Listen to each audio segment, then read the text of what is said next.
Bismillahirrahmanirrahim. Assalamualaikum warahmatullahi wabarakatuh. Aku telah melihat di banyak mimpi bahwa Islam dan umat muslim akan bangkit lagi di seluruh dunia. Jika aku menggabungkan beberapa bagian dari mimpi baru dan lama, sebuah urutan kejadian terbentuk dan banyak hal yang akan terjadi menjadi jelas. Ketika Allah membantuku dan berita mimpiku tersebar di seluruh dunia, aku mendapatkan banyak kekayaan. Aku tidak ingat berapa tepatnya, tapi perlahan jumlahnya menjadi miliaran dolar. Kemudian aku berpikir, apa gunanya semua kekayaan yang ada padaku ini? Aku pun mendistribusikan kekayaan ini kepada rakyat Pakistan. Nabi Muhammad SAW melihat semua ini dan menyukai kebiasaanku ini. Qasim menghabiskan kekayaan ini di jalan Allah, bukan menggunakan kekayaan ini untuk menjalani kehidupan yang mewah. Karena itu Nabi Muhammad SAW meminta Allah untuk menjadikan Qasim pemimpin Pakistan. Dan Allah mengatakan bahwa memang itu yang akan terjadi. Dan bersamaan dengan semua ini, Nabi Muhammad SAW juga memberikan saksi kepada kepala tentara bahwa Qasim tidak berbohong pada siapapun dan mimpinya benar, dan itu semua dari Allah. Kemudian semua rakyat Pakistan mulai mengatakan bahwa seharusnya Qasimlah yang jadi pemimpin negeri ini. Ia tidak mencintai kekayaan, tapi malah mendistribusikannya kepada rakyat. Dan banyak umat Islam di seluruh dunia dan tentara Pakistan juga ingin dia menjadi pemimpin. Nabi Muhammad SAW juga mengatakan bahwa, Qasim, aku ingin kamu menjadi pemimpin Pakistan. Dan aku pun berkata, bagaimana aku bisa melakukan itu semua? Aku hanya orang biasa. Kemudian Nabi Muhammad SAW mengatakan bahwa Qasim harus menjadi pemimpin. Apapun yang kamu katakan, Allah akan membuatnya menjadi kenyataan dan akan menerima doamu. Aku berkata, apapun yang Baginda perintahkan. Rakyat Pakistan dan tentara menjadikanku pemimpin mereka. Pertama-tama yang aku lakukan adalah membersihkan Pakistan dari segala bentuk syirik pada tingkat pemerintahan dan tingkat selanjutnya. Dan bersamaan dengan itu, orang mulai memintaku untuk memperbaiki semua masalah seperti yang aku lakukan dalam mimpi. Lalu aku khawatir, apa yang harus aku lakukan? Itu semua hanya mimpi. Tidak lebih. Aku hanya mengatakan kepada orang-orang bahwa sekarang awan akan datang dan mencurahkan hujan yang sangat deras, dan bumi akan mengeluarkan harta karun. Lalu aku melihat awan itu mulai berkumpul dan mencurahkan hujan yang deras, dan bumi mulai mengeluarkan harta karunnya. Semua orang kagum melihat ini, dan aku lebih kagum lagi. Aku hanya mengatakannya karena khawatir orang-orang akan meninggalkanku sendiri, tapi Allah mengubahnya menjadi kenyataan. Maka Allah berkata dari langit, Qasim, apapun yang kamu katakan, aku akan menyelesaikannya, walaupun itu sesuatu yang mustahil. Aku akan membuat suatu rencana dengan rahmatku. Aku akan mengubah itu menjadi kenyataan. Dan Qasim, aku tidak akan pernah membuatmu merasa malu di depan siapapun. Dan apapun yang kau katakan, akulah yang akan membereskannya, dan itu sangat mudah bagiku. Aku katakan kepada manusia bahwa Allah bersama kita, dan Dia akan membantu kita dari tempat yang tidak terlihat. Maka mari kita ungguli orang-orang barat di setiap bidang, dengan rahmat dan pertolongan dari Allah. Allah akan membuat kita sangat cerdas dan membebaskan kita dari kekejian dan kejahatan. Kemudian aku membersihkan seluruh Pakistan dari segala bentuk syirik. Dan kemudian aku memberitahu orang-orang bahwa Allah dan Nabi Muhammad SAW telah menunjukkan kepadaku jalan yang benar melalui mimpi, sehingga Anda semua harus mengikuti jalan itu. Kemudian aku menghapuskan semua sekte dalam Islam, dan bersatulah mereka menjadi satu bangsa muslim. Idul Fitri terjadi pada satu hari yang sama, dan azan juga mulai dikumandangkan pada satu waktu yang tetap. Kami menghapuskan sistem bunga dan membentuk sistem perbankan yang bebas dari bunga, dan segala bentuk penindasan dan terorisme tumbang. Keadilan dan kesetaraan menang. Karena sistem keadilan dibentuk, maka seluruh dunia menjadi terkejut, dan suatu sistem pemerintahan dibentuk sehingga setiap orang, siapapun, bisa mempertanyakan kebijakan Perdana Menteri, Ketua Tentara, dan Kepala Departemen lain, dan mereka terikat untuk menjawab mereka. Pakistan mulai maju dengan sangat cepat. Perdamaian dan ketenangan mulai tersebar di Pakistan, dan India setelah melihat semua ini mencoba untuk menghentikan Pakistan dari tumbuh makmur dan mulai membuat persiapan untuk menyerang Pakistan. Tentara dan rakyat Pakistan juga mulai mempersiapkan diri. Tapi aku tidak ingin mengobarkan perang karena aku tahu perang ini akan mengerikan dan ada banyak muslim yang tinggal di India juga.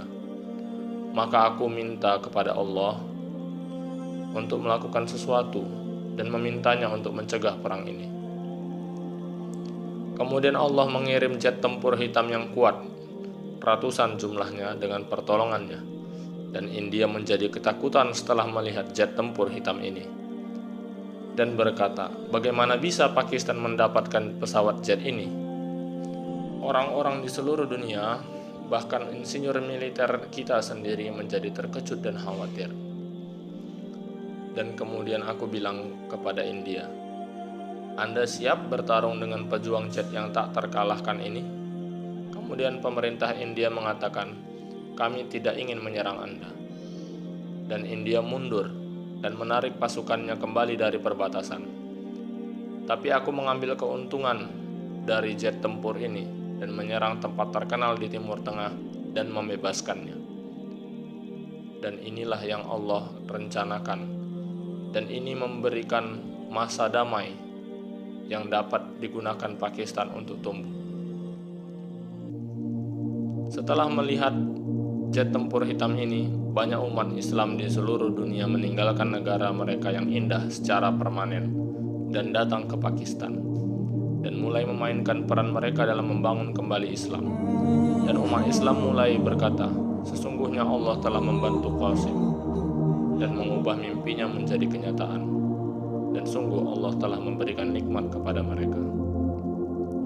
Tetapi ketika pasukan-pasukan yang tidak suka terhadap Pakistan melihat bahwa Pakistan tidak bisa dihentikan menjadi semakin dan semakin kuat, mereka mulai mencoba untuk menghancurkan Pakistan secara finansial dan meminta Pakistan untuk mengembalikan pinjaman hutangnya dan mengatakan, jika Pakistan tidak dapat mengembalikan hutangnya, maka kita akan memaksakan kebijakan kita di Pakistan dan membuatnya menjadi budak kita lagi.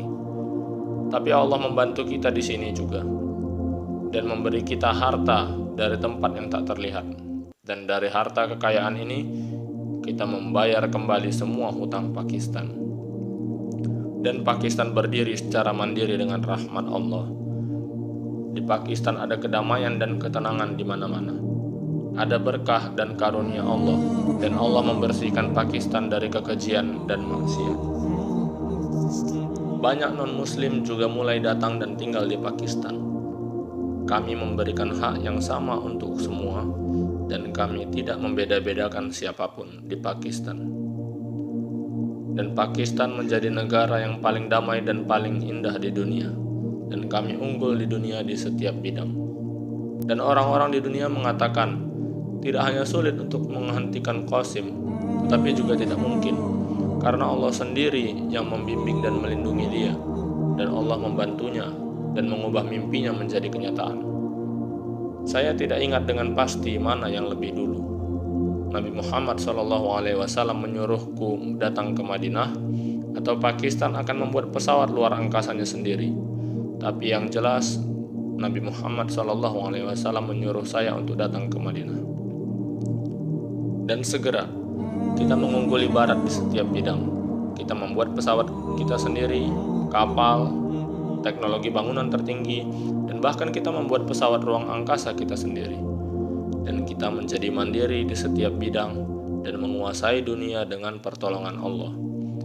Dan rakyat dunia menjadi kagum. Bagaimana orang-orang ini mencapai semua ini dalam periode yang sangat singkat? Orang-orang ini sangat lemah sebelumnya, dan jika mereka terus berjalan seperti ini, maka suatu hari orang-orang ini akan menguasai dunia. Lalu Allah mengatakan kepada Nabi Muhammad SAW bahwa Qasim telah membangun Islam yang sesungguhnya di Pakistan, sehingga Nabi Muhammad SAW menjadi bahagia setelah mengetahui semua ini, dan mengatakan kepada saya melalui mimpi untuk datang ke Madinah dan berkata, "Saya ingin bertemu denganmu. Kamu telah membuatku sangat bahagia setelah melakukan semua itu." Lalu aku pergi ke Madinah untuk bertemu Nabi Muhammad SAW. Nabi Muhammad SAW berkata, "Apakah aku tidak memberitahumu bahwa Allah akan membantumu dalam segala kondisi?" Dan aku berkata, "Ya, Allah telah mengubah mimpiku menjadi kenyataan, dan Dia juga telah memberkatiku dalam banyak cara yang lain." Kemudian Nabi Muhammad SAW berkata, "Qasim, pergilah ke Mekah untuk mengucap syukur kepada Allah atas segala nikmat ini. Allah sudah sangat melimpahkan rahmatnya kepadamu. Dan ya, setelah itu kamu harus membantu umatku, dan kamu harus mengembalikan Islamku yang sebenarnya di seluruh dunia, dan kamu akan menunjukkan ke seluruh dunia seperti apa Islamku sebenarnya yang sudah aku tanamkan 1400 tahun yang lalu dengan pertolongan Allah." Aku berkata, "Ya, insya Allah, apapun yang Anda perintahkan." Saya pergi dari Madinah ke Mekah, dan di Masjidil Haram beberapa orang berkata kepadaku bahwa, "Qasim, sama seperti Anda membawa Pakistan dan rakyatnya dari kegelapan menuju cahaya, dan Anda menyinari setiap rumah di Pakistan, tolonglah keluarkan kami dari kegelapan ini juga, dan sinari rumah kami juga." Aku berkata bahwa aku hanya memiliki nur Allah, dan aku bisa menyinari dunia dengan nur Allah ini. Kemudian orang-orang berkata, "Ya, tolonglah, lakukan itu untuk kami." Setelah ini, banyak perang mengerikan terjadi, dan aku anggap tidak pantas untuk disebutkan. Allah menolong kita dan kita memperoleh kemenangan dalam semua perang ini dengan pertolongan Allah, dan segala bentuk terorisme dan penindasan dihancurkan. Kita pulihkan Islamnya Nabi Muhammad SAW yang sebenarnya ke seluruh negara Muslim. Di seluruh dunia hanya ada satu Idul Fitri dan Ramadan, dan sekali lagi Islam tersebar di seluruh bumi dan Islam berdiri tegak, dan semua orang menjadi bahagia. Di mana-mana, di banyak tempat di seluruh dunia, taman-taman sedang ditanam, dan taman-taman seperti itu tidak pernah terlihat sebelumnya. Dan aku juga membuat taman di tempat di mana Isa putra Maryam akan turun, sehingga Isa alaihissalam tidak akan menghadapi masalah apapun ketika dia datang. Di seluruh dunia Muslim hanya ada satu kartu identitas dan satu mata uang, dan Muslim tidak membutuhkan visa apapun untuk pergi dari satu negara Muslim ke negara Muslim lainnya. Ada kendaraan terbaru tahan kecelakaan, dan umat Islam kebanyakan bepergian sepanjang waktu dan menikmati nikmat dan rahmat Allah Subhanahu wa Ta'ala. Dan kemudian setelah itu kami menghapus kemiskinan dan penindasan dari seluruh dunia, dan kami menyebarkan perdamaian di seluruh dunia, dan kami menerapkan keadilan di seluruh dunia. Semua ketenangan dan kedamaian ini tetap seperti itu selama bertahun-tahun di seluruh bumi. Dan setelah tahun-tahun itu, tiba-tiba Dajjal muncul. Jazakallahu khairan katsiran atas waktu Anda. Assalamualaikum warahmatullahi wabarakatuh.